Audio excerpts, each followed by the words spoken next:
The sound of pounding hooves carried over the open plain as Fiona Crawford clutched the reins of her exhausted mare, the Arizona desert stretching endlessly before her like a sea of golden sand and broken promises. Her wedding ring, a hateful shackle, had been tossed into a creek 3 days ago, but the bruises that circled her wrists like cruel bracelets remained, reminders of the monster she had fled in the dead of night. It was 1875, and the Arizona Territory was still wild and untamed, much like the fear that coursed through Fiona's veins.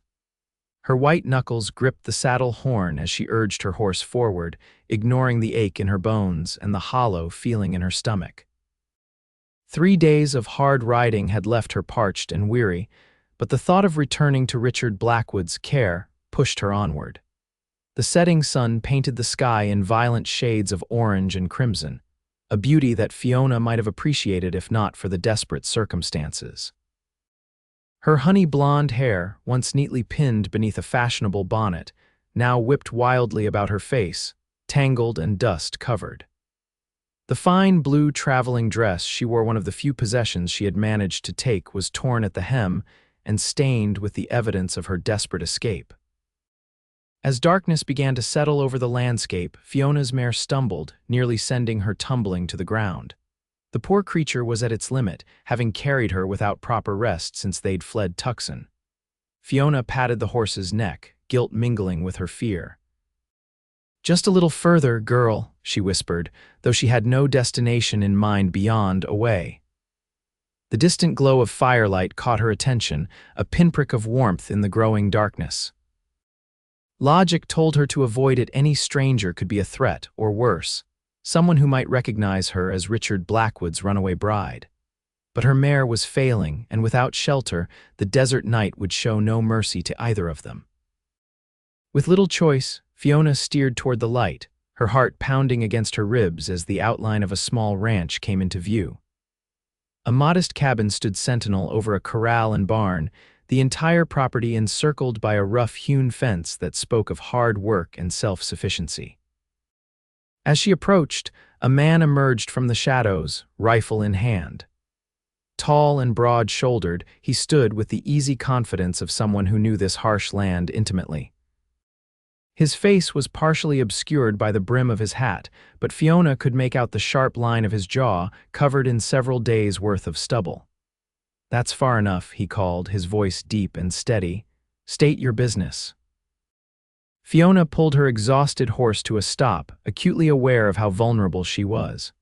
"Please," she said, her voice cracking from thirst and fatigue.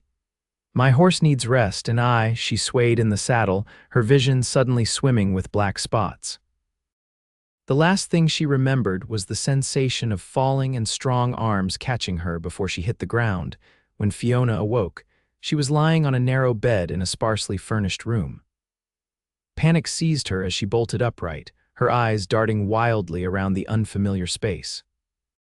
A lantern burned low on a nearby table, casting long shadows across rough-hewn walls. "Easy now," came a deep voice from the corner. "You're safe." The man from earlier rose from a chair, setting aside a book.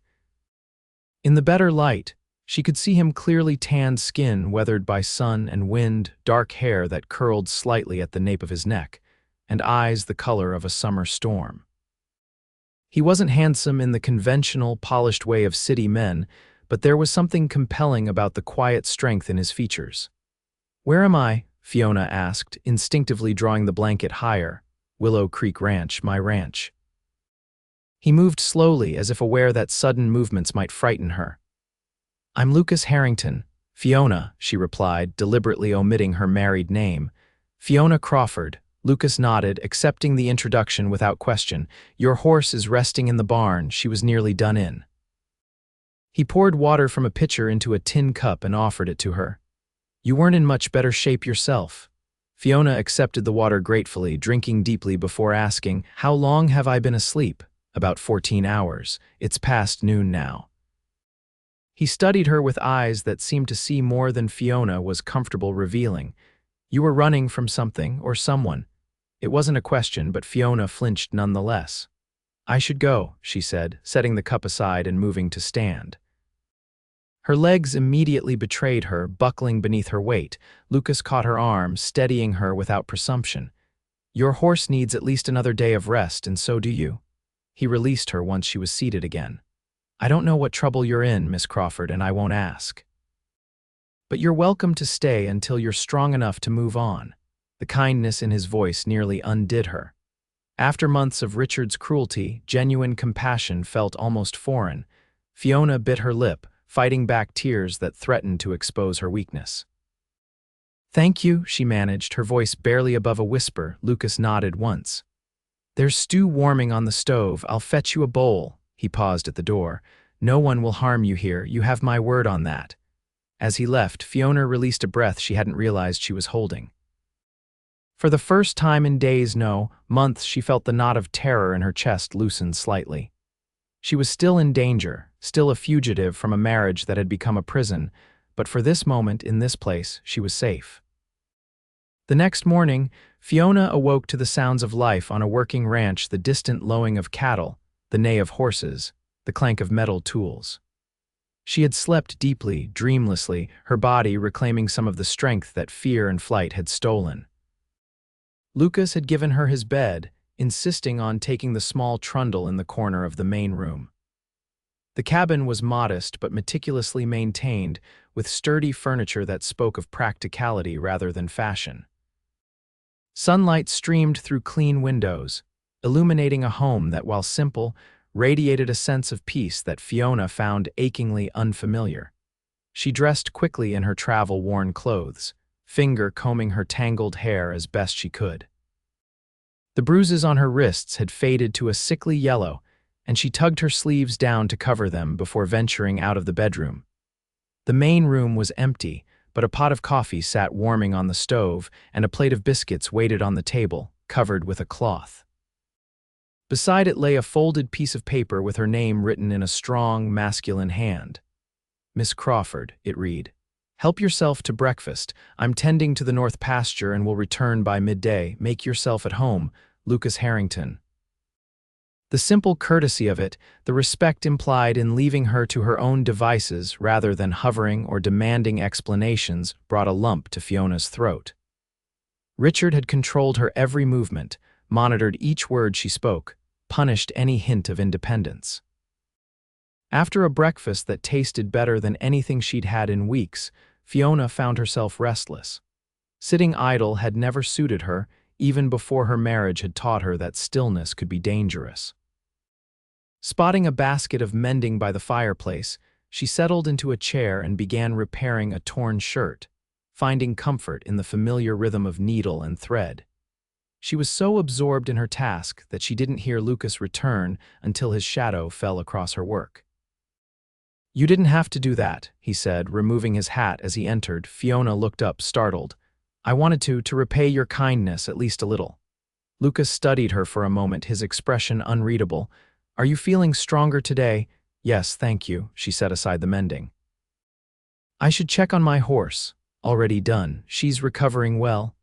He moved to wash his hands at the basin by the stove. "I thought you might want to know there's been a rider asking questions in town, described a woman matching your appearance." Fear clutched at Fiona's heart. "When?" "Yesterday. Word travels fast out here." Lucas dried his hands on a towel, his movements deliberate. "He said his wife had run off, that she wasn't right in the head." Fiona's hands trembled. "And what did you tell them?" "Nothing. I wasn't in town." His eyes met hers, direct and unwavering. "But my ranch hand was. He's loyal to me, not to strangers with smooth words and city clothes." Relief washed over her, followed quickly by shame. "I'm sorry to bring trouble to your door." "Trouble finds its way here with or without your help, Miss Crawford." A ghost of a smile touched his lips. "But I prefer knowing what kind of trouble I'm facing." The moment stretched between them, filled with unspoken questions and the weight of secrets. "He's my husband," Fiona finally said, the words falling like stones. "I married Richard Blackwood 6 months ago. He owns the largest bank in Tucson." She unconsciously rubbed at her wrists. "He's respected, powerful, and cruel beyond measure." Lucas's gaze dropped to her hands, noting the gesture and the fading bruises her sleeve had ridden up to reveal. His jaw tightened, but he said nothing, allowing her to continue. The law says I belong to him, that everything I own is his property. Bitter laughter escaped her, including me. The law says a lot of things, Lucas replied quietly. Doesn't make them right. Fiona looked up, surprised by the conviction in his voice. He'll find me eventually. Men like Richard always do, and when he does, Lucas asked, his tone careful, he'll drag me back to Tucson, lock me away, or worse. She met his gaze squarely, refusing to hide from the truth anymore. I'd rather die than go back to him. Lucas considered her words, his expression grave. You need more than a night's rest and a fresh horse then. You need somewhere safe to stay while you figure out your next steps. I couldn't impose. It's not an imposition if it's offered freely. He gestured to the cabin around them. It's not much, but there's honest work here if you want it, and no one to answer to but yourself. Fiona stared at him, bewildered by the offer. Why would you help a stranger, especially one who brings danger to your doorstep? Lucas was quiet for a moment, his eyes distant with memory.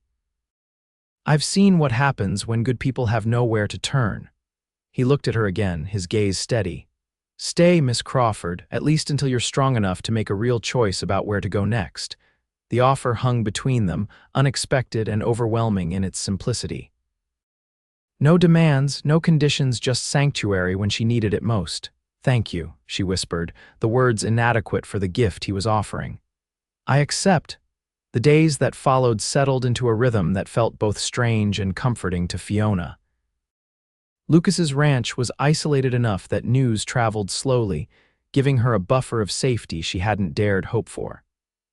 The nearest town, Copper Springs, was a half-day's ride away, a dusty collection of buildings that served the scattered ranches and mining operations in the territory.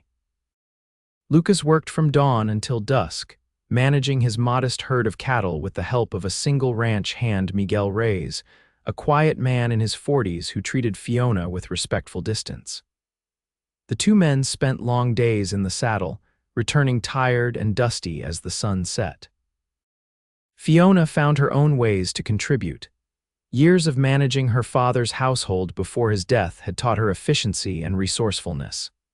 She cooked hearty meals, tended the small vegetable garden behind the cabin, mended clothes, and kept the cabin in order. After initial protests that she needn't earn her keep, Lucas seemed to understand her need to be useful, to prove perhaps to herself more than anyone that she had value beyond being someone's wife. On her 5th evening at Willow Creek, Fiona was kneading bread dough when Lucas returned earlier than usual. He hung his hat on a peg by the door, running a hand through hair damp with sweat. You're early, she observed, noticing the tension in his shoulders. Miguel's watching the herd tonight. He poured himself a cup of water, drinking deeply before continuing. I rode into town, thought I should hear the gossip firsthand, Fiona's hands stilled in the dough. And your husband's offering a reward, $200 for information on your whereabouts. Lucas leaned against the counter, studying her reaction. Says you're unwell, that your fragile condition makes you a danger to yourself. A bitter laugh escaped her. Of course he does. It's easier than admitting he beats his wife. The blunt words hung in the air between them. It was the first time she'd spoken so directly about what she'd endured. Lucas's expression darkened. No man with honor raises a hand to a woman. Richard doesn't concern himself with honor, Fiona replied, resuming her kneading with more force than necessary, only with appearances and control. How did you come to marry him? Lucas asked, the question gentle despite its directness. Fiona shaped the dough into a loaf, giving herself a moment to gather her thoughts. My father died last year, left debts I didn't know about. Richard offered to settle them in exchange for marriage. She slid the bread into the oven. He was charming, attentive. I thought myself fortunate. Until after the wedding, Lucas surmised. He waited exactly 3 days. Fiona wiped her hands on her apron, her movements mechanical. I spilled tea on an important contract. He broke my wrist. Lucas inhaled sharply but remained silent, allowing her to continue. He apologized afterward, brought a doctor, showered me with gifts. She shook her head at the memory of her own naivety. I convinced myself it was an isolated incident, that the pressure of business had momentarily overcome him. But it wasn't isolated. No, Fiona met his gaze directly, refusing to hide from the truth anymore. It became a pattern, charm in public, cruelty in private. Each time I told myself it would be the last, each time I was wrong. Lucas crossed the room to stand before her, close enough that she could see the flecks of gold in his gray eyes. What changed? Why run now? I discovered I was with child. Her voice dropped to a whisper. The night I told him, he flew into a rage, accused me of trapping him. Her hand moved protectively to her stomach. I lost the baby that night. Lucas closed his eyes briefly, as if absorbing a physical blow. When he opened them again, they burned with a quiet fury that should have frightened her but somehow didn't. I waited until he left for a business trip to Prescott, she continued. Took what money I could find, my mother's locket and my horse. I've been running ever since. You're not running anymore, Lucas said, his voice low and certain. Not unless you choose to. Fiona looked up at him, startled by the conviction in his voice. Richard won't stop looking. His pride won't allow it. Then let him look. Lucas's hand hovered near hers for a moment before retreating, respecting boundaries she hadn't realized she'd erected. This is my land, my home. And you have a place here for as long as you want it. Why? The question escaped before she could stop it. Why risk yourself for me? Lucas was quiet for a long moment, his expression softening into something Fiona couldn't quite name. Because everyone deserves a choice, Fiona, a real choice. Not one made from fear or desperation. The use of her given name, the first time he'd allowed himself, that familiarity sent an unexpected warmth through her chest. For a brief, dizzying moment, she imagined what it might be like to belong here, to this place, to this man who offered safety without demanding submission in return. Thank you, she said simply, the words inadequate for the gift he was offering. Lucas nodded once, a silent acknowledgement of all that remained unspoken between them. I should check on the horses before dark. As he left, Fiona watched him go, aware that something fundamental had shifted between them. For the first time since fleeing Tucson, she allowed herself to consider a future that held more than just survival, one that might, someday, include happiness. The weeks that followed brought changes to Willow Creek Ranch that neither Fiona nor Lucas could have anticipated.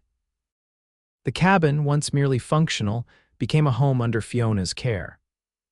Wildflowers appeared in jars on the table, curtains fashioned from feed sacks softened the windows, and the scent of fresh bread and stew regularly filled the air. More significant were the changes in Fiona herself. The haunted look that had shadowed her eyes began to fade, replaced by a quiet determination. Her body, once tense with the expectation of violence, gradually relaxed into the rhythms of ranch life. She began venturing beyond the cabin and garden, learning the layout of the property, even trying her hand at riding again, though she was careful never to stray too far alone. Lucas watched these transformations with a mixture of satisfaction and something deeper that he kept carefully guarded. They developed an easy routine, sharing meals and conversation that grew increasingly comfortable. In the evenings, he sometimes read aloud from one of his small collection of books while Fiona mended or knitted by lamplight. It was during one such evening, nearly a month after her arrival, that their fragile peace was disrupted. They had just finished supper when the sound of approaching horses broke the twilight quiet. Lucas was on his feet instantly, reaching for the rifle he kept by the door. Stay inside, he told Fiona, his expression grim. If there's trouble, go out the back and head for the creek bed. Miguel's cabin is a half-mile downstream. Before she could respond, he was gone, striding out to meet the visitors with the confident bearing of a man on his own land. Through the window, Fiona watched as 3 riders approached Miguel, returning from town, accompanied by 2 strangers. Her heart pounded against her ribs as she recognized the man in the expensive suit, Joseph Mercer, Richard's business partner and closest friend. The third man was unfamiliar, but the badge on his chest identified him clearly enough. Fiona's first instinct was to run, to follow Lucas's instructions and flee to safety. But as she watched him standing alone against 3 men, she found herself moving toward the door instead. She would not hide while Lucas faced danger on her behalf. When she stepped onto the porch, the conversation stopped abruptly. Joseph's eyes narrowed with recognition, a triumphant smile spreading across his face. "There she is, Sheriff," he said, his voice carrying the polished accent of Eastern education. "Mrs. Richard Blackwood, just as I said." The sheriff, a weathered man with a gray mustache, turned to Fiona with a mixture of relief and wariness. "Madam, your husband's been mighty worried about you. Says you've been unwell." "The only illness I suffered from was my husband's fists, Sheriff," Fiona replied, her voice steady despite the fear churning in her stomach. She stepped forward to stand beside Lucas, drawing strength from his solid presence. "I left of my own free will, and I have no intention of returning." Joseph's smile hardened. "Richard warned me you'd say something like that. Your delusions have been getting worse," he says. "They're not delusions," Lucas interjected, his voice low and dangerous. "I've seen the bruises." "And you are?" Joseph asked, his tone dismissive. "Lucas Harrington, this is my ranch and Miss Crawford is under my protection." The sheriff shifted uncomfortably in his saddle. "Look, Mr. Harrington, I understand you think you're helping, but the law's clear on this. A wife belongs with her husband. The law also says assault is a crime," Lucas countered. "Or does that not apply when the victim is married to her attacker?" "These are serious accusations," the sheriff replied, though he wouldn't meet Fiona's eyes. "But without proof, I am the proof," Fiona interrupted, anger finally overcoming fear. "My body bears the evidence of Richard's cruelty.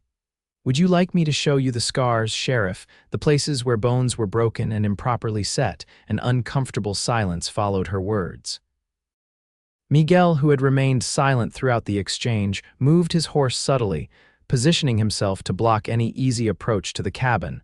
The sheriff cleared his throat.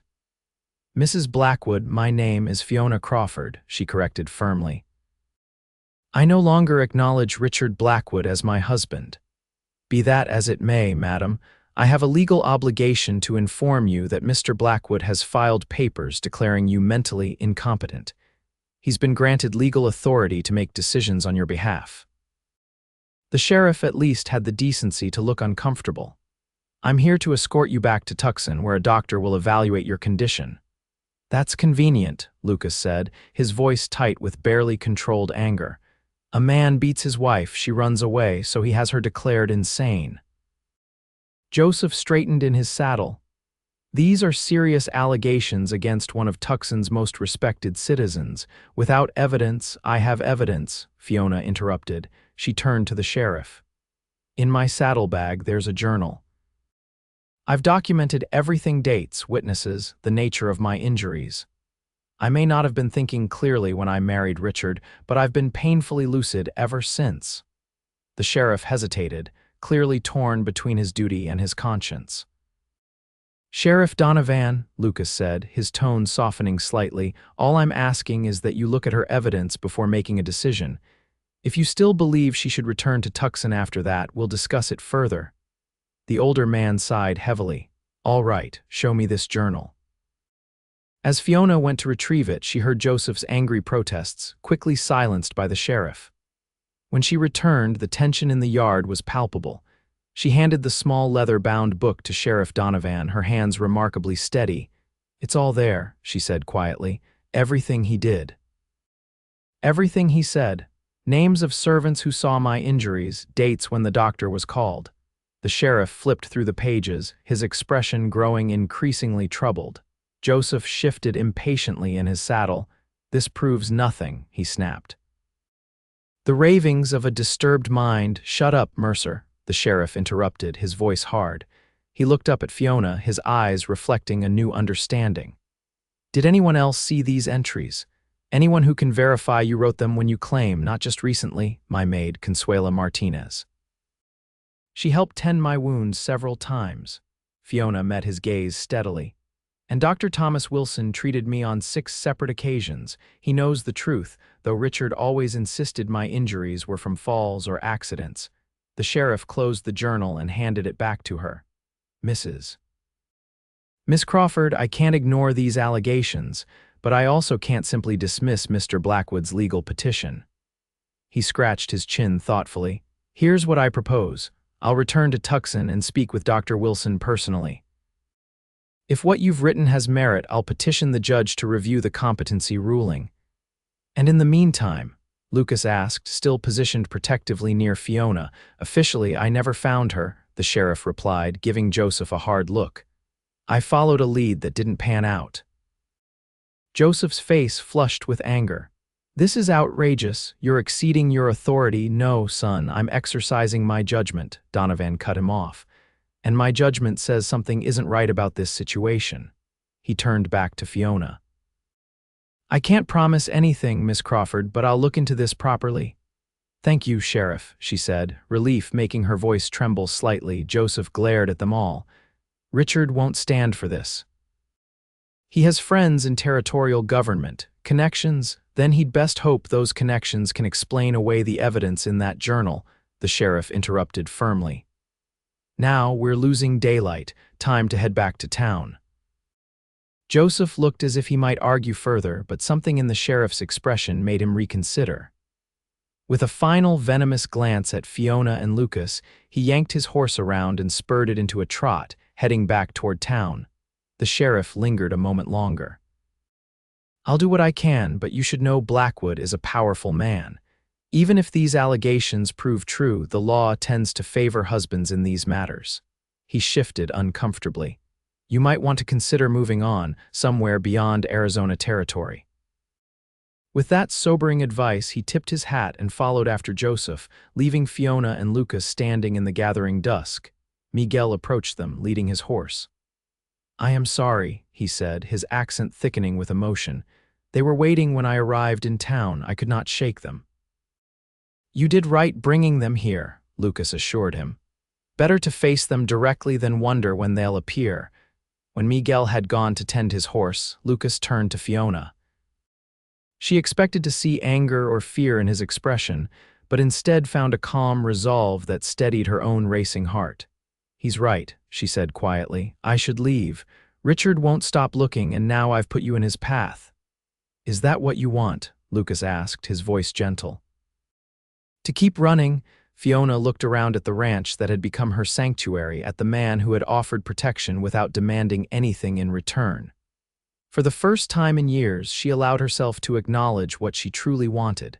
No, she admitted, but I don't see another choice. Lucas stepped closer, close enough that she could see the determination in his eyes. There's always another choice, Fiona, always. In that moment, with the day's last light painting the desert in gold and shadow, Fiona felt something shift between them, a barrier falling away, revealing possibilities she had been afraid to consider. Stay, Lucas said simply. Not just to hide. Stay because this could be your home if you want it to be. The words hung between them, weighted with meaning beyond their simple syllables. Fiona looked up at him, searching his face for any sign of doubt or obligation. Lucas, the sound of a distant rider interrupted whatever she had been about to say. They both turned toward the approaching hoofbeats, tension returning instantly. Inside, Lucas said, reaching for his rifle again. This time, Fiona didn't argue. Whatever fragile moment they had been sharing would have to wait.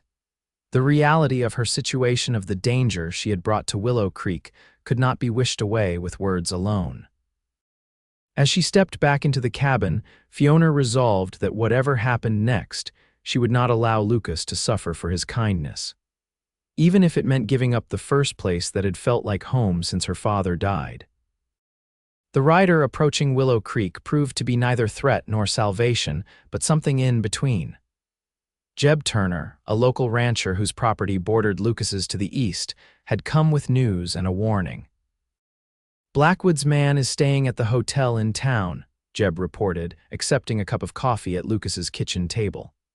Been asking questions about you, Lucas, about your relationship with the poor deluded woman you're harboring. Fiona's hands tightened around her own cup. What kind of questions? Jeb glanced at her, then back to Lucas. The kind meant to suggest impropriety, implying you've taken advantage of a married woman's vulnerable state. Slander, Lucas said, his voice flat. Of course it is, Jeb agreed. Anyone who knows you wouldn't believe it for a minute. But Blackwood doesn't need people here to believe it. He just needs enough mud thrown to give him leverage. Leverage for what? Fiona asked, though she feared she already knew the answer. To force your return, Jeb said bluntly. Word is, he's filed additional papers in Tucson.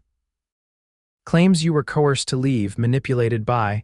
He paused, clearly uncomfortable. By me, Lucas finished for him. Jeb nodded grimly.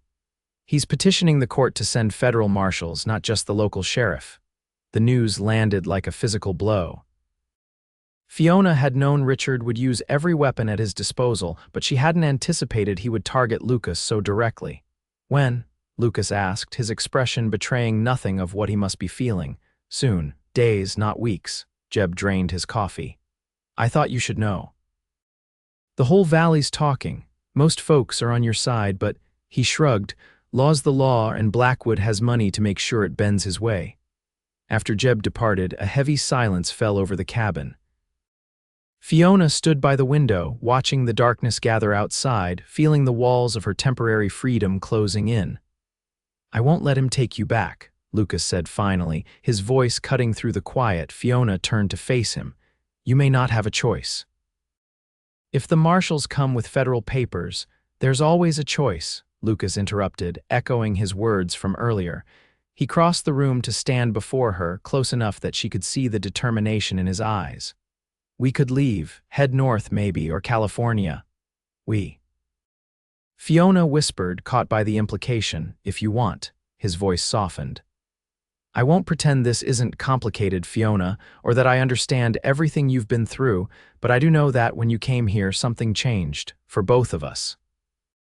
The admission hung between them, honest and unadorned. In the weeks she'd spent at Willow Creek, Fiona had felt herself healing in ways that went beyond the physical. What had begun as sanctuary had become something else entirely, a place where she felt not just safe, but seen. Valued. This ranch is your home, she said.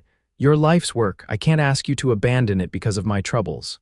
You didn't ask, I'm offering. Lucas's gaze held hers, unwavering. A ranch is just land and livestock. It can be rebuilt. And if I said I wanted to stay and fight? Fiona asked, surprising herself with the words. If I said I was tired of running, of letting Richard dictate my choices? A slow smile spread across Lucas's face, transforming his normally serious expression. Then I'd say you're exactly the woman I thought you were. He took her hand, his touch gentle but sure. And I'd be proud to stand beside you. The warmth of his fingers around her sent a current through Fiona that had nothing to do with fear. For so long, a man's touch had meant pain and control.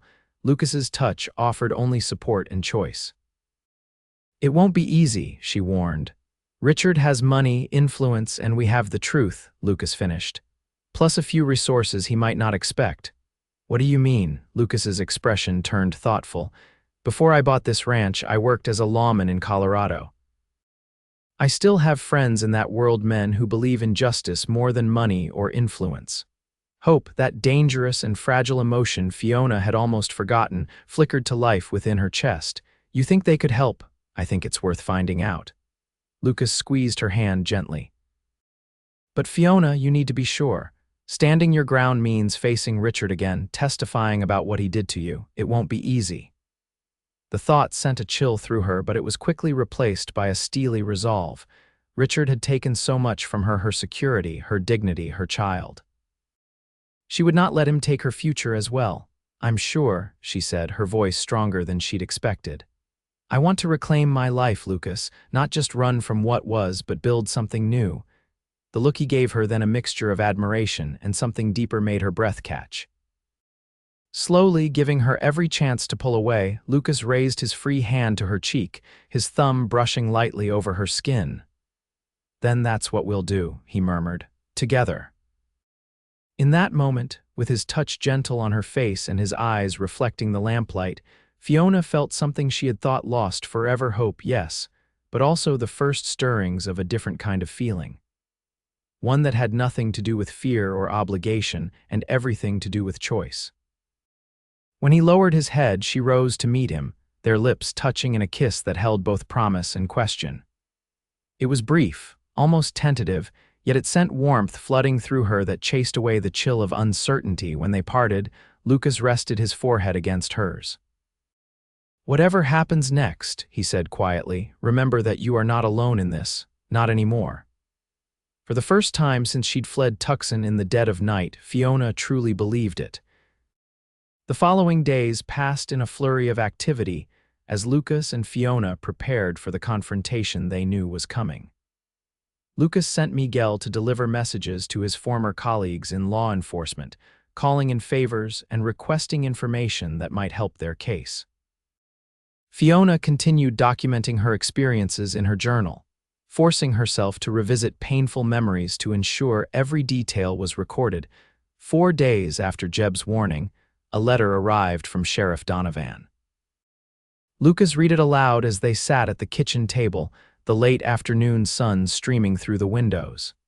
"Miss Crawford," he began, "I've spoken with Dr. Wilson regarding your situation. While initially reluctant to discuss a patient's care, when I showed him excerpts from your journal, he confirmed treating you for injuries consistent with your account. He expressed regret at not reporting his suspicions to authorities." Fiona's hands trembled slightly, and she clasped them together to steady them. "Go on. I've also interviewed 2 former servants from the Blackwood household. Their testimonies corroborate your claims of mistreatment. Based on this evidence, I've petitioned Judge Hollister to review the competency ruling. However, I must warn you that Mr. Blackwood has considerable influence with the territorial court. He's amended his petition to claim you were coerced to leave by Mr. Harrington, suggesting improper relations." Lucas's jaw tightened at the words, but he continued reading.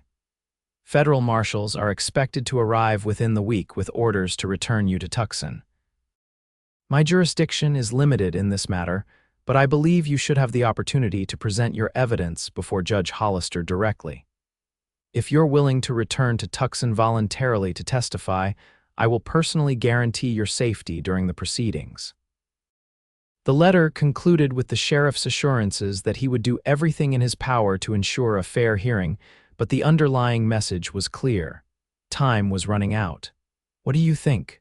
Lucas asked after a moment of silence. Fiona rose from the table, moving to the window to gaze out at the landscape that had become so dear to her in such a short time. The desert stretched out before her, harsh yet beautiful, much like the choice she now faced. "I think," she said slowly, "that running will only confirm Richard's lies about my mental state, and staying here to be forcibly removed will only strengthen his claims about you." She turned back to face Lucas. "I need to go to Tucson. I need to face him." Lucas studied her, concern evident in his eyes. "You understand the risk. If the judge sides with Richard, I'll be returned to his custody," Fiona finished, the words bitter on her tongue. "Yes, I understand, but for the first time I have evidence, witnesses, a chance to be heard." Her voice strengthened with conviction. "I have to try, Lucas, for myself and for every other woman trapped in a marriage like mine," pride mingled with worry in Lucas's expression. "Then we'll go to Tucson." "No," Fiona said firmly, "I need to do this alone." "Fiona, listen to me," she interrupted, crossing back to the table to take his hands in hers. "Richard's accusations against you are a crucial part of his strategy. If we arrive together, it only strengthens his claim that you've manipulated me." Lucas's fingers tightened around hers. "I won't let you face him alone." "I won't be alone," Fiona assured him. "Sheriff Donovan has promised his protection, and Dr. Wilson will testify on my behalf." She squeezed his hands. "You can follow a day behind. That way, if things don't go as we hope, you won't be implicated." The conflict was evident on Lucas's face, his desire to protect her warring with his respect for her decision. Finally, he nodded, though the tension in his jaw betrayed his reluctance. "One day," he agreed, "but if anything feels wrong, anything at all, you send word immediately." "I will," Fiona promised, relief flooding through her. This was her battle to fight, though knowing Lucas would be nearby gave her courage she might otherwise have lacked. As the sun set on Willow Creek Ranch, they made their plans. Fiona would leave the following morning, accompanied by Sheriff Donovan, who had offered to escort her personally after delivering his letter. Lucas would follow a day later, bringing additional evidence and testimonies from neighbors who had witnessed her condition upon arrival at the ranch. That night, as they sat before the fire, a new intimacy hung in the air between them, not physical, but emotional.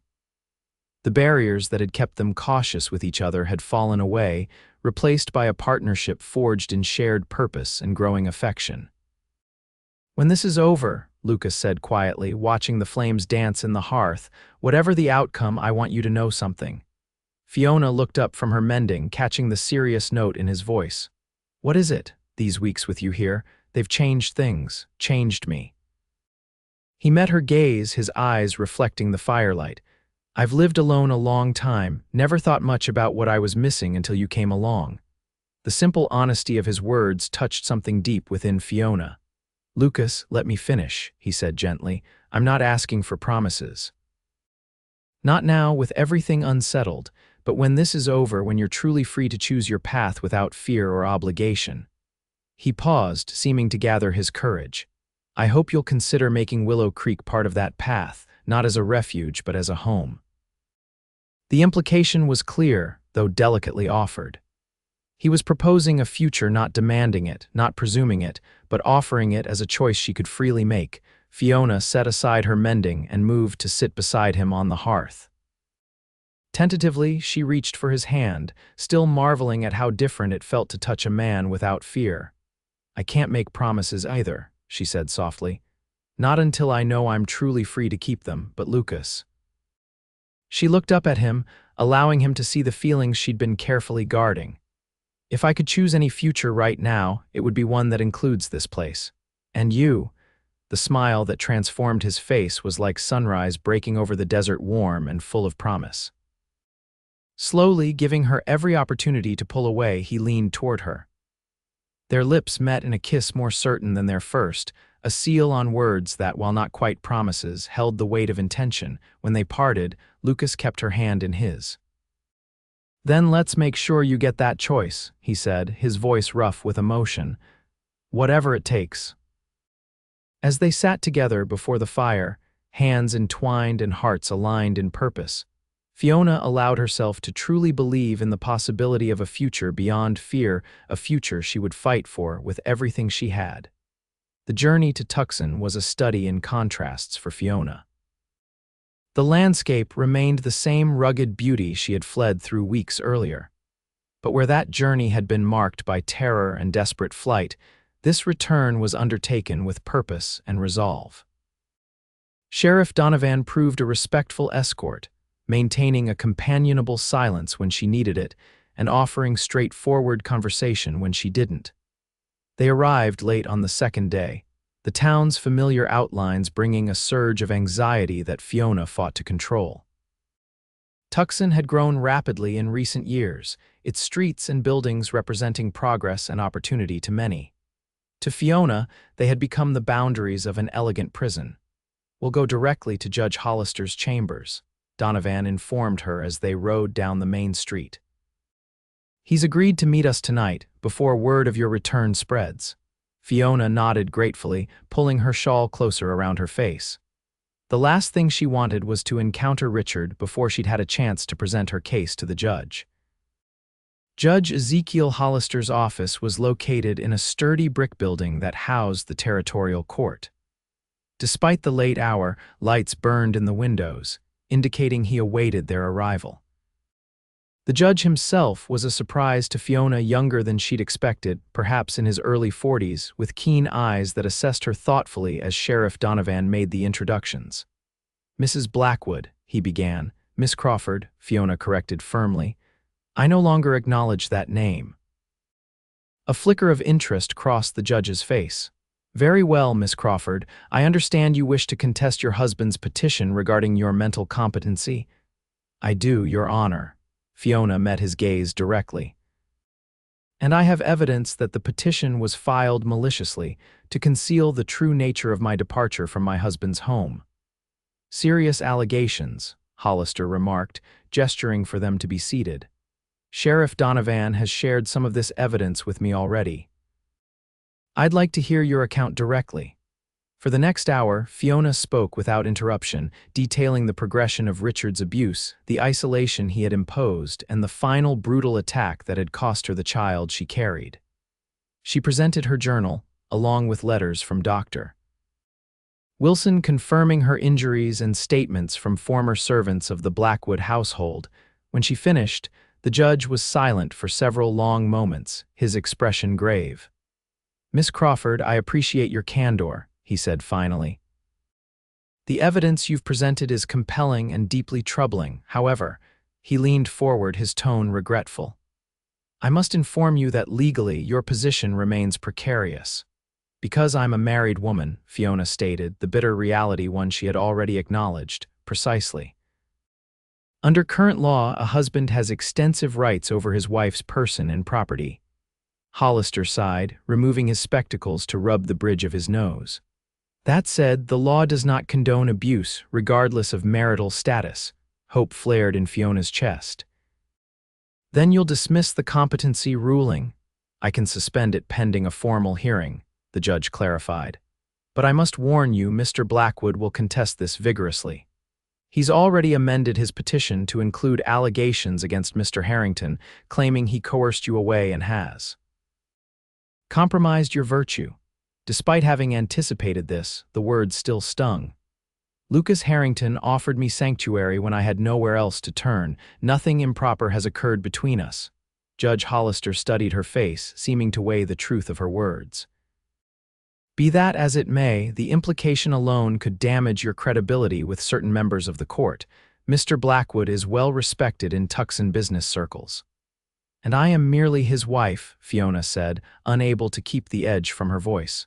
"Or rather, his property."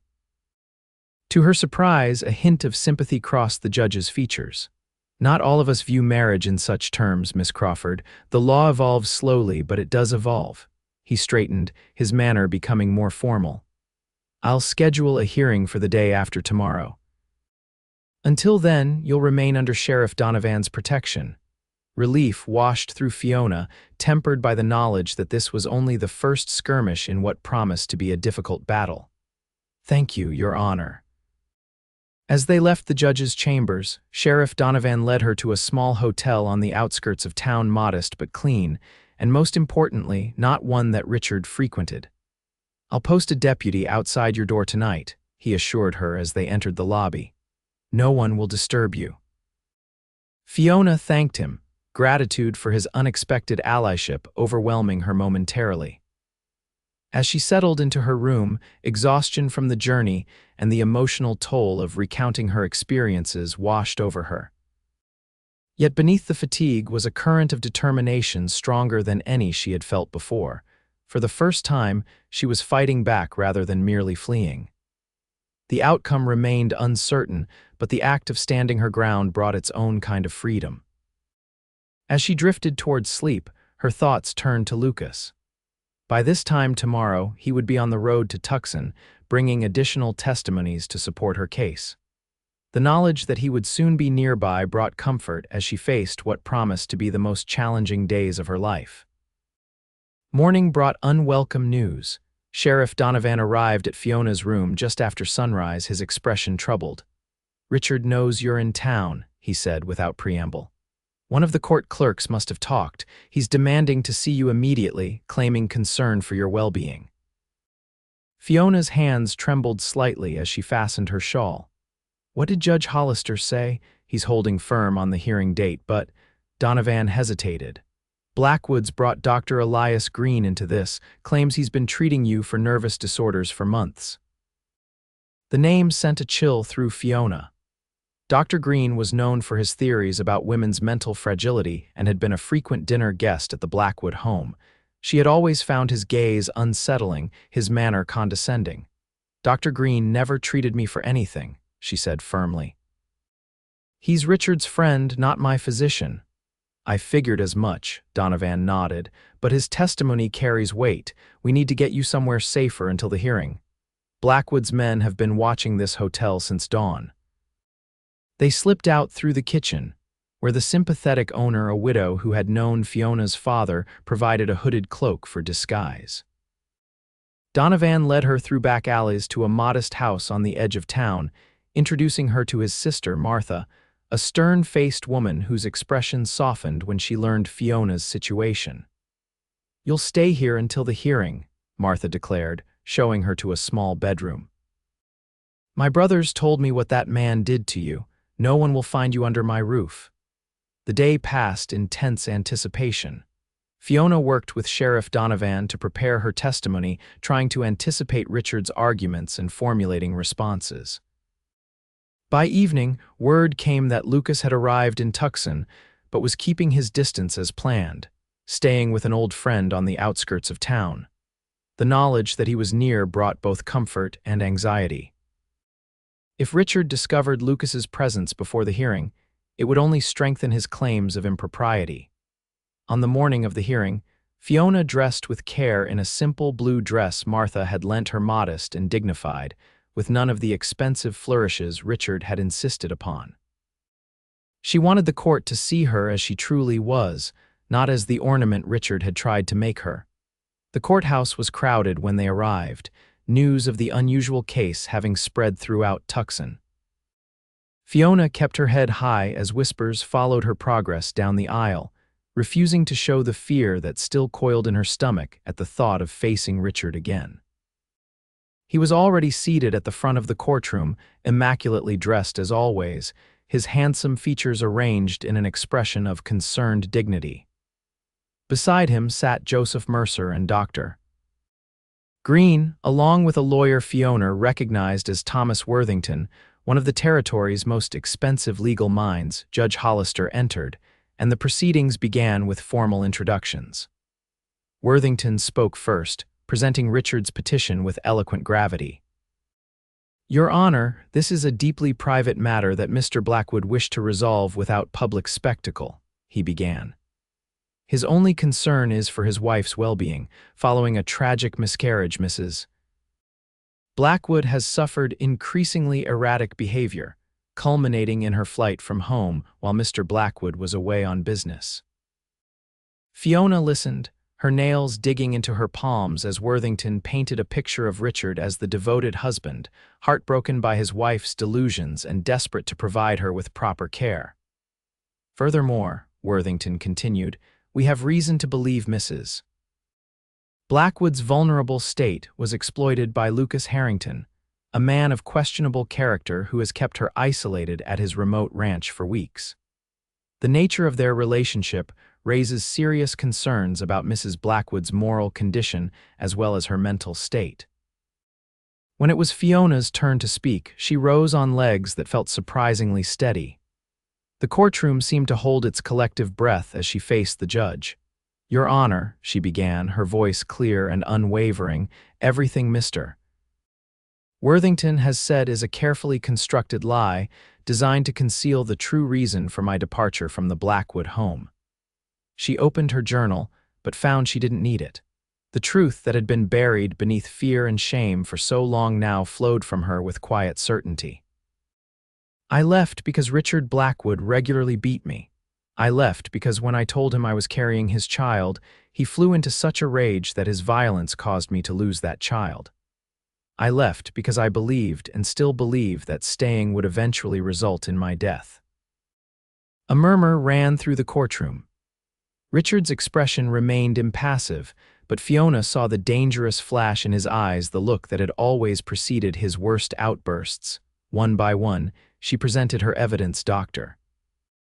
Wilson's written testimony confirming treatments for suspicious injuries, statements from former servants, her detailed journal. When she finished, the courtroom was silent, the air heavy with the weight of her accusations. Richard's attorney attempted to discredit her evidence, suggesting her journal was fabricated after the fact, that servants had been bribed, that Dr. Wilson had misinterpreted injuries sustained through Fiona's own carelessness. Dr. Green testified at length about women's tendency toward hysteria and delusion, particularly following the loss of a child. Just when it seemed the tide might be turning against her, the courtroom doors opened. Lucas entered, accompanied by a distinguished-looking man Fiona didn't recognize. They made their way to the front, where Lucas handed a document to Judge Hollister. "Your Honor," he said, his voice steady, "I'm Lucas Harrington. This is Marshal James Cooper of the Federal Territorial Office in Denver. We have additional evidence relevant to these proceedings." Richard half rose from his seat, his composure finally slipping. "This is irregular, Your Honor. This man has no standing here. I'll determine what's irregular in my courtroom, Mr. Blackwood," Judge Hollister replied sharply. He examined the documents Lucas had provided, his expression growing increasingly grave. "These appear to be records from Colorado territory," he announced. "Complaints filed against Mr. Richard Blackwood by his first wife, Catherine Blackwood, née Williams, in 1869. Allegations of assault and battery, subsequently withdrawn." The revelation sent a shock wave through the courtroom. Fiona stared at Richard, whose face had gone pale beneath its usual tan.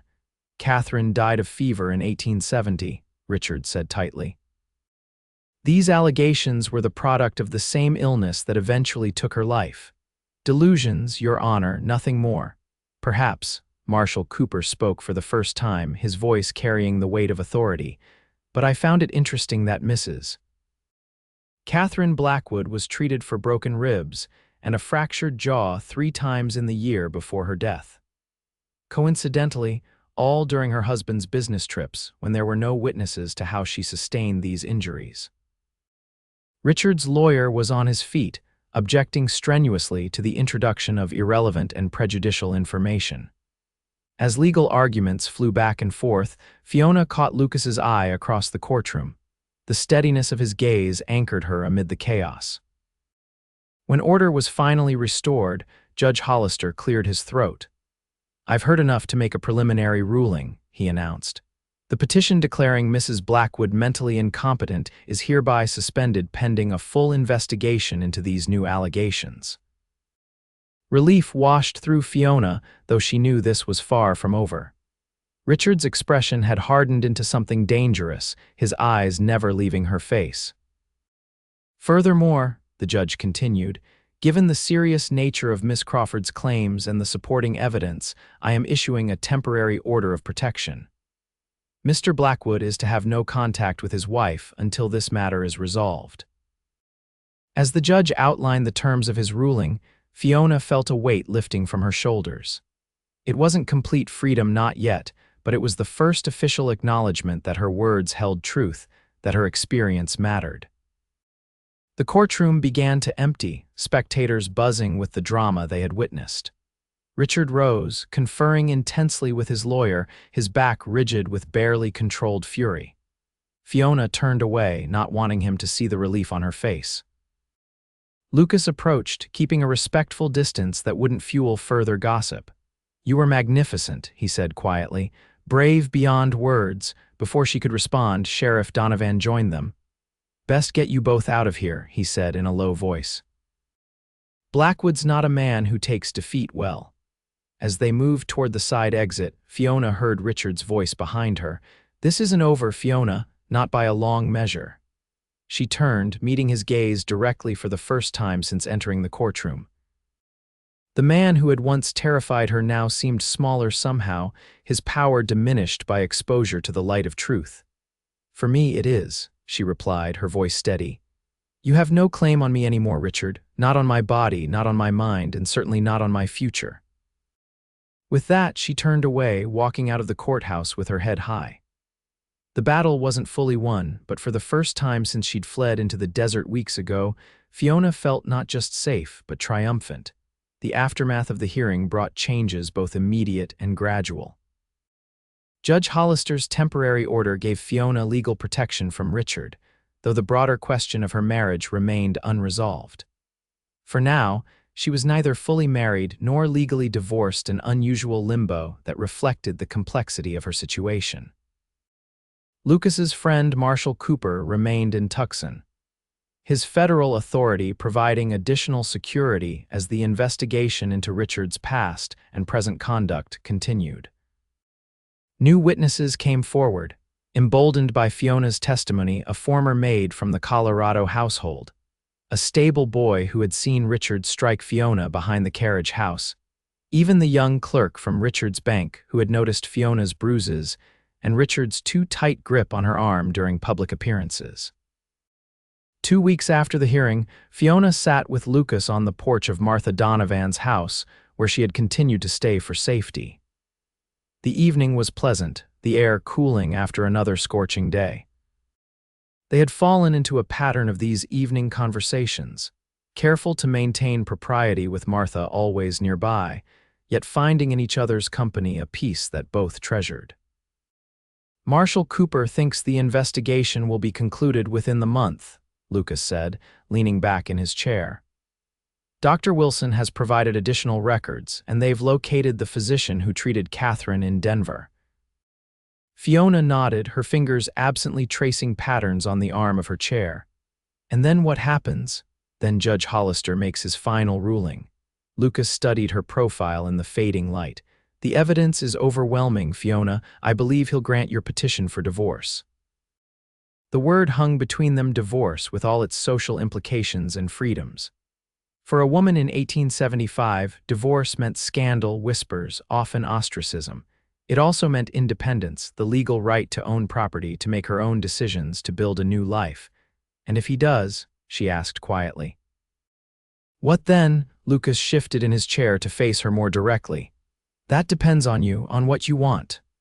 "What I want," Fiona repeated softly. She looked out at the street, at the town that had once been her prison and now might become the site of her liberation. "I've been thinking about that a great deal lately." "And?" Lucas prompted when she fell silent. Fiona turned to him, her expression thoughtful.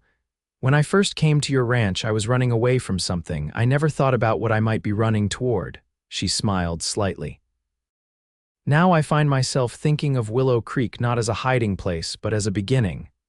The hope that kindled in Lucas's eyes made her heart beat faster. "I've been thinking the same," he admitted. "The ranch has seemed empty since you left." "Lucas," Fiona began, gathering her courage. "When this is over, when I'm truly free to make my own choices," the sound of approaching hoofbeats interrupted her. They both turned to see Sheriff Donovan riding toward the house, his expression grim. He dismounted quickly, taking the porch steps 2 at a time. "Blackwood's gone," he announced without preamble. "Packed up and left town sometime last night, took everything of value from his house and the bank." Lucas stood, instantly alert. "He's running." "Looks that way, left a mess behind him too." "The bank's in chaos, seems he's been moving money around for months, preparing for this. His lawyer claims no knowledge of his plans." Donovan removed his hat, running a hand through his hair in frustration. "I've got men watching the roads, but he's got a good head start." The news should have brought relief. Richard gone, no longer a threat, but something in the sheriff's manner sent a chill through Fiona. "There's more, isn't there?" she asked quietly. Donovan nodded, his expression somber. Before he left, he was asking questions about Willow Creek Ranch. About how to find it. Lucas's body tensed beside her.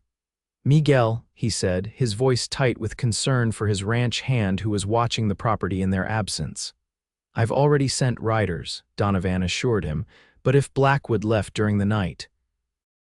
The implication hung in the air between them. Richard had a full day's head start, and a man with nothing left to lose was perhaps the most dangerous of all. Lucas turned to Fiona, his decision already made. "I need to get back to the ranch." "We need to get back," she corrected firmly. "If Richard's headed there, it's because of me. I won't hide here while you face him alone." "Fiona, this isn't up for debate, Lucas." Her voice held a steel that brooked no argument. "I've spent too long allowing men to decide my fate. I won't start doing it again now, not even with you." A mixture of concern and pride crossed his features. After a moment, he nodded. "We'll leave at first light." They rode hard the next day, pushing their horses as much as was safe across the unforgiving terrain. Sheriff Donovan accompanied them, along with a deputy he trusted. The journey that had taken 2 days at a measured pace was compressed into one grueling ride, with only brief stops to rest the horses. As they approached Willow Creek in the golden light of late afternoon, Fiona's heart caught in her throat. From a distance, everything looked peaceful, the cabin standing solid against the backdrop of mountains, the corral where cattle grazed undisturbed. It was only as they drew closer that the wrongness became apparent. The front door of the cabin stood open, swinging slightly in the breeze. There was no smoke from the chimney, no sign of Miguel, who should have been tending the evening fire. Lucas signaled for them to stop, his expression hardening as he surveyed the scene. "Something's not right," he said quietly, reaching for the rifle secured to his saddle. Sheriff Donovan nodded, drawing his own weapon. "Jenkins," he addressed his deputy, "circle around back, stay low." As the deputy complied, Lucas turned to Fiona. "Stay here with the horses." "If there's trouble, I'm coming with you," she interrupted, her voice firm despite the fear coiling in her stomach. "I won't wait here wondering." Lucas looked as if he might argue, then seemed to recognize the determination in her eyes. "Stay behind me," he said finally. "And if I tell you to run, you run, no questions." They approached the cabin cautiously, alert for any movement. The silence was eerie, no birds calling, no sounds of livestock or human activity. When they reached the porch, Lucas held up a hand, motioning for them to wait as he examined the doorway. "No signs of forced entry," he murmured, "but there's blood on the threshold." Fiona's breath caught, her mind immediately going to Miguel. Had Richard hurt him? Or worse, Lucas pushed the door open wider with the barrel of his rifle, stepping inside with the caution of a man who expected danger. Fiona followed close behind, Sheriff Donovan bringing up the rear. The interior of the cabin was in disarray, furniture overturned, Lucas's few books scattered across the floor, food supplies dumped from shelves. But it was the wall above the fireplace that drew their attention immediately. Written in what appeared to be animal blood were the words, "What's yours is mine." "Richard," Fiona whispered, her voice catching on the name. A groan from the corner of the room had them all turning sharply. Miguel lay on the floor, partially hidden behind an overturned table. Lucas rushed to his side, kneeling to check his injuries. "Miguel, what happened? Where is he?" Lucas asked, helping the man to sit up. Miguel's face was battered, one eye swollen shut, but his gaze was clear as he looked up at them. "Came yesterday," he said, his voice rough with pain. "The banker and 2 men, they wanted to know where you had taken his wife." He grimaced, touching a hand to his ribs. "When I would not tell them, they did this. Then they took the horses, all of them, and rode north." "North," Lucas repeated, exchanging a glance with Sheriff Donovan. "There's nothing north but the old Johnston mining claim. And the ravine beyond it," Donovan added grimly. "Perfect place for an ambush." Fiona felt cold despite the warmth of the day. Richard had expected them to follow, had planned for it. "This destruction was just bait to draw them into a trap. He wants me to come after him," Lucas said, voicing her thoughts. "To follow in anger without thinking, and he knows I'll be with you," Fiona added quietly. "He's not running away, he's setting a stage." Sheriff Donovan helped Miguel to a chair that hadn't been overturned. "Jenkins should be back any minute. He can stay with Miguel while we decide our next move." As if summoned by his name, the deputy appeared at the back door, his expression urgent. "Sheriff, there's something you need to see." "In the barn." They followed Jenkins to the small barn behind the cabin. Inside, the destruction continued, tacks slashed, grain spilled across the floor, but it was what hung from the center beam that made Fiona's blood run cold.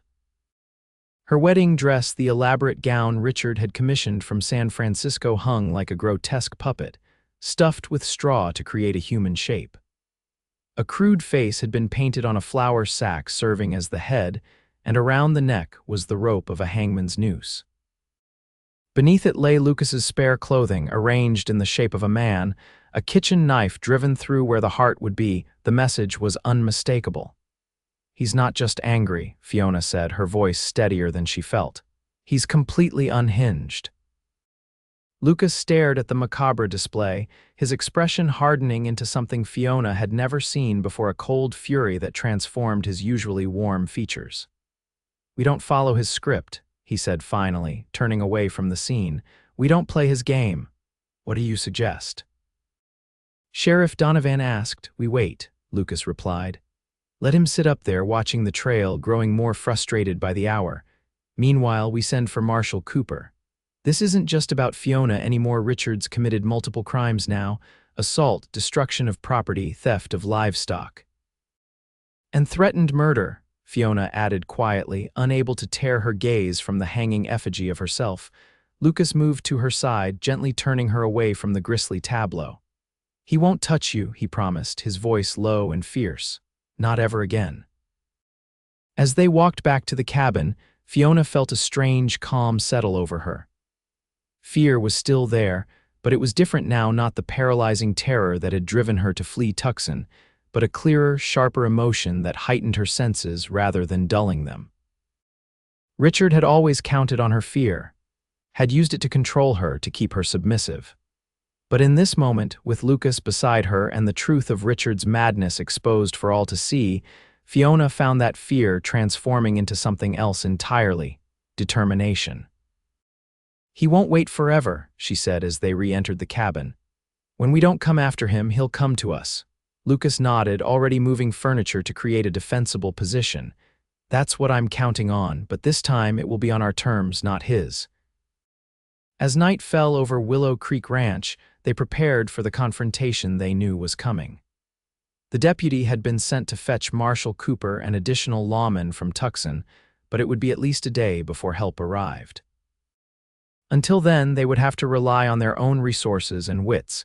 Miguel, despite his injuries, insisted on taking a watch position. "This is my home too," he said simply when Lucas protested. "I will defend it." They took turns keeping vigil through the night, but dawn came without incident. The silence stretched, broken only by the normal sounds of the desert: the cry of a hawk, the distant howl of a coyote, the whisper of wind through the scrub brush surrounding the ranch. By midday, the waiting had become its own kind of torture. Fiona moved restlessly around the cabin, helping to prepare food no one really wanted to eat, straightening the disorder Richard and his men had left behind.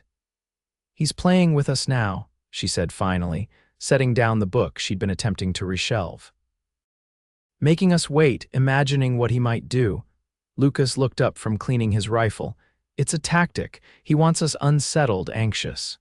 "It's working," she admitted, crossing to the window to scan the horizon for the 100th time. The emptiness of the landscape seemed suddenly menacing rather than peaceful. Lucas set aside his weapon and came to stand beside her.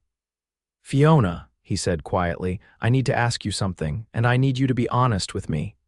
She turned to face him, seeing the gravity in his expression. "Of course. Are you afraid of me? Not now, perhaps, but have you been?"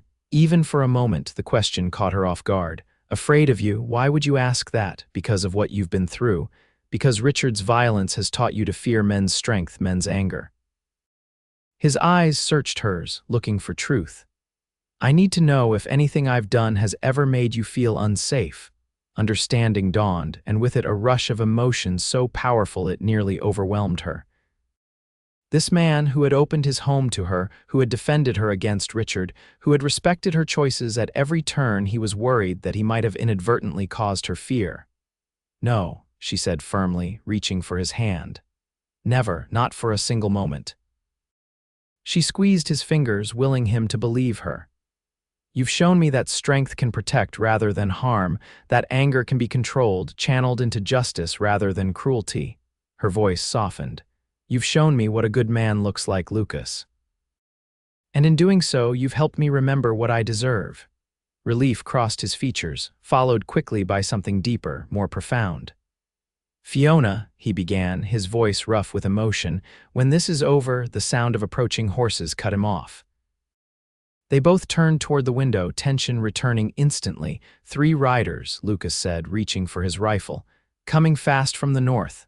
Sheriff Donovan appeared in the doorway, his own weapon ready. "Blackwood? Can't tell yet, too much dust." Lucas moved toward the door. "Positions, everyone, this could be it." As the riders drew closer, Fiona's heart pounded against her ribs. She took up the shotgun Lucas had shown her how to use, her hands surprisingly steady as she checked that it was loaded. "It's Cooper." Sheriff Donovan called suddenly from his position by the window. "And 2 of my deputies." The tension in the room shifted from dread to confusion as Marshal Cooper and the lawmen dismounted in the yard. Lucas went out to meet them, Fiona following close behind. "Thought you'd still be in Tucson," Lucas greeted the marshal, though his eyes were scanning the horizon beyond the new arrivals. "Change of plans," Cooper replied grimly. "Blackwood's dead." The words hit Fiona like a physical blow. "Dead," she repeated, disbelieving. "How?" "Found him this morning, about 5 miles north of here, bottom of the ravine near the old Johnston claim." Cooper removed his hat, wiping sweat from his brow. Looks like his horse lost its footing in the dark, broke his neck in the fall. Fiona swayed slightly, Lucas's hand immediately steadying her elbow. Are you certain it was him? She asked, her voice distant to her own ears. Cooper nodded. No doubt, had his papers on him, distinctive clothing, and this. He reached into his pocket, producing a familiar object, Richard's pocket watch, the gold gleaming in the sunlight, the chain broken. Fiona stared at it, remembering how Richard had used to check it obsessively, how he'd timed her comings and goings by its precise movement. Such a small thing to represent a man who had loomed so large in her nightmares. The men who were with him? Lucas asked. No sign, must have cut their losses when Blackwood died. Cooper tucked the watch away again. We brought the body back to Tucson. Judge Hollister will want official confirmation before he makes any rulings on your case. Fiona nodded mechanically, still trying to process the news. Richard was dead. The threat that had driven her into the desert, that had followed her to Willow Creek, that had hung over her future gone just like that, not through confrontation or justice, but through a simple accident of fate. I need a moment, she murmured, turning away from the men. She walked to the edge of the yard, her thoughts a confusing tumult. There was relief, yes, overwhelming relief that the danger had passed, that she would never again feel Richard's hands on her in anger. But there was also a strange emptiness, an anticlimax after weeks of building tension. Richard's death meant freedom, legally and practically. No more court battles, no more defending her sanity or her choices. The divorce petition would be moot now. As his widow, she would even be entitled to a portion of his estate, though the thought of benefiting from his death left a sour taste in her mouth. She was so lost in thought that she didn't hear Lucas approach until he spoke. Are you all right? He asked quietly, coming to stand beside her. Fiona looked up at him, at the concern in his eyes, and found her confusion beginning to settle into clarity. I don't know what I feel, she admitted. Relief, certainly, but also, I wanted him to face justice, Lucas. I wanted him to stand before a judge and hear his crimes named. I wanted. She trailed off, struggling to articulate the complex emotions swirling within her. You wanted validation, Lucas finished for her. Acknowledgement of what he did to you, what he took from you. Yes. The simple word held volumes of meaning, and now that will never happen. Lucas was quiet for a moment, his gaze on the distant mountains. Maybe not in a courtroom, he said finally. But you stood up to him, Fiona. You told your truth and people believed you. That's a kind of justice, too. She considered his words, finding wisdom in them that helped ease the hollow feeling in her chest. You're right, she said softly. And perhaps there's a different kind of freedom in this ending. No prolonged legal battles, no public spectacle. Just over. What will you do now? Lucas asked, the question gentle but weighted with everything that remained unspoken between them. Fiona turned to face him fully, suddenly certain of what she wanted in a way she hadn't been before. That depends, she said, finding courage in the openness of his expression. On what? On whether your offer still stands. She took a step closer to him, close enough to see the flecks of gold in his gray eyes. The one you were about to make before we were interrupted, about when this was over. Understanding dawned in Lucas's face, followed by a hope so raw and honest it took her breath away. It stands, he said, his voice rough with emotion. It will always stand, Fiona. Then I think, she said, reaching for his hand, that what I'll do now is build a life, here at Willow Creek. She looked around at the ranch that had first been her refuge and now promised to be so much more. With you, if that's what you want too. Lucas's fingers closed around hers, warm and strong and gentle all at once. It's all I want, he said simply. All I've wanted since you rode into my life. The sun was setting over the desert, painting the landscape in shades of gold and crimson, the same colors that had surrounded Fiona when she'd first fled across this territory, desperate and afraid. Now, standing beside the man who had shown her what love could and should be, those colors seemed to symbolize not danger but possibility. Not an ending but a beginning. You know, Lucas said, his thumb tracing patterns on her palm, I never told you why I offered you sanctuary that first night. Why I didn't just give you supplies and send you on your way. Fiona looked up at him curiously. Why didn't you? Because when I saw you exhausted, terrified, but still fighting to stay free, I recognized something in you that I've always believed in. His expression softened with memory. My mother left an abusive marriage when I was 7 years old. Took me and ran in the middle of the night, much like you did. A rancher and his wife took us in, kept us safe until we could start over. The revelation illuminated so much about Lucas, his immediate understanding of her situation, his unwavering support, his belief in her right to choose her own path.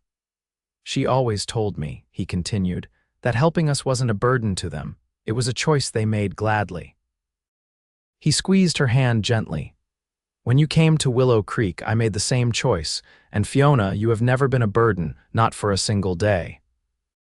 Tears welled in her eyes, but they were tears of a different kind than those Richard had caused, not born of pain or fear, but of recognition and gratitude, and something deeper that was growing stronger with each passing day. Lucas Harrington, she said softly, I think I'm falling in love with you.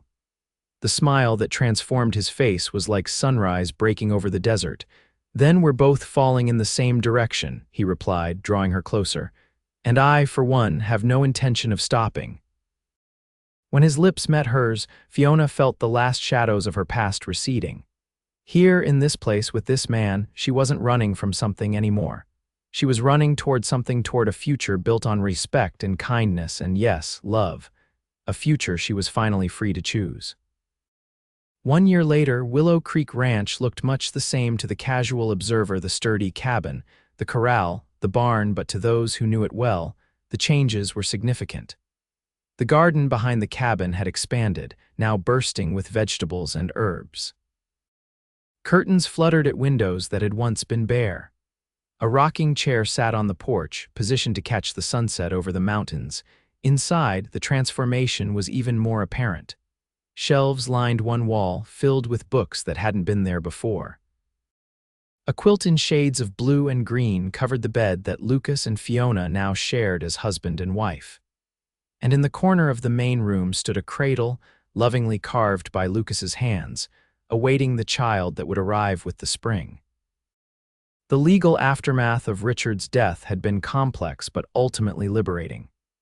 Investigation into his business affairs had revealed financial improprieties that had depleted much of his estate, but Fiona had received enough to establish herself independently had she chosen to do so. Instead, she had invested her inheritance in improvements to Willow Creek, transforming it from a bachelor's functional shelter to a true home. They had married in a simple ceremony 6 months after Richard's death, as soon as the official mourning period required by convention had passed. Judge Hollister had officiated, with Sheriff Donovan and Miguel as witnesses, and Martha providing a celebration dinner afterward. The small gathering had been exactly what they wanted: intimate, genuine, focused on the commitment they were making rather than social appearances. Now, as the anniversary of her flight from Tucson approached, Fiona sat at the kitchen table, writing in a journal much different from the one that had documented her suffering. This one recorded moments of joy, plans for the future, the daily rhythms of a life built on love rather than fear. The sound of hoofbeats announced Lucas's return from checking the north pasture. Fiona smiled, setting aside her writing to prepare coffee. These small rituals of welcome had become precious to her, not obligations imposed by someone else's expectations, but choices made from love. Lucas entered, bringing the scent of sage and open air with him. He hung his hat on the peg by the door, a gesture so familiar it made Fiona's heart swell with contentment. "Something smells good," he said, crossing to kiss her cheek. "Apple pie," Fiona replied, leaning into his touch. "I thought we'd bring it to Miguel and Rosalinda's for supper tonight. It's their anniversary." Lucas smiled, remembering how his ranch hand had nervously asked permission to court the widow who had moved to the area last spring. The couple had married just 3 months ago, with Miguel building a small but comfortable cabin on the southern edge of Willow Creek property. "They'll like that." He accepted the coffee she offered, studying her face with the attentiveness that still made her feel truly seen. "You're looking thoughtful today. Everything all right, Fiona nodded, resting a hand on the gentle swell of her stomach. Just reflecting, it was a year ago today that I first rode into Willow Creek. Understanding crossed Lucas's features. A difficult anniversary. Yes and no. She moved to stand beside him, drawing strength from his solid presence as she always had. I was thinking about how much has changed, how different my life is now from what I imagined when I was running across the desert. Lucas slipped an arm around her waist, his touch gentle and sure. Regrets? Not one, she said firmly, turning to face him.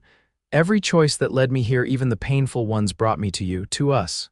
She placed her hand over his heart, feeling its steady rhythm beneath her palm. I wouldn't change that for anything. The love in Lucas's eyes as he looked down at her still had the power to take her breath away. Not because it was dramatic or overwhelming, but because it was steady and true and offered without condition. I have something for you, he said, reaching into his pocket. I've been saving it for today. He placed a small wooden box in her hand. Inside, nestled on a scrap of velvet, lay a silver pendant in the shape of a willow tree, its branches delicately etched, its roots strong and sure. It's beautiful, Fiona breathed, lifting it from the box.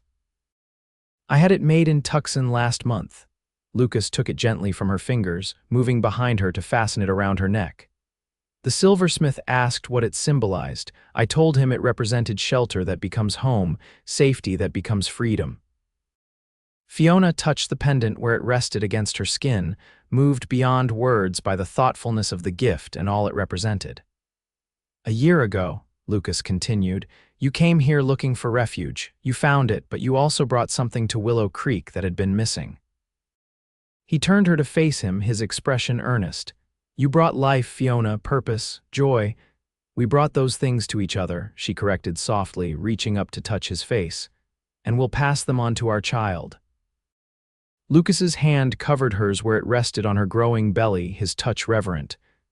I never thought I'd have this, he admitted. A family, a love that makes everything else make sense. Nor did I, Fiona replied, thinking of the desperate woman she had been a year ago, with no hope beyond escape. But you gave me a choice when I had none. You showed me what was possible when I could only see what I was fleeing. As the afternoon sun slanted through the windows of the home they had built together, Fiona stood on tiptoe to kiss her husband, gratitude and love filling her heart to overflowing.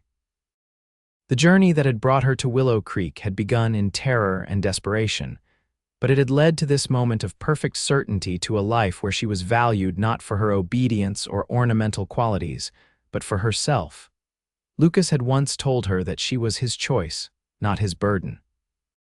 Now, as they stood together in the warm light of their kitchen, their child growing between them and their future stretching bright before them, Fiona knew that she had made the same choice in return. Not from obligation or necessity, but from the freedom that comes with being truly loved. Outside, the desert stretched vast and beautiful around Willow Creek Ranch, no longer a dangerous wilderness to be crossed in fear, but the backdrop for a life built on mutual respect and enduring love, a life that Fiona Crawford Harrington had finally, fully chosen for herself.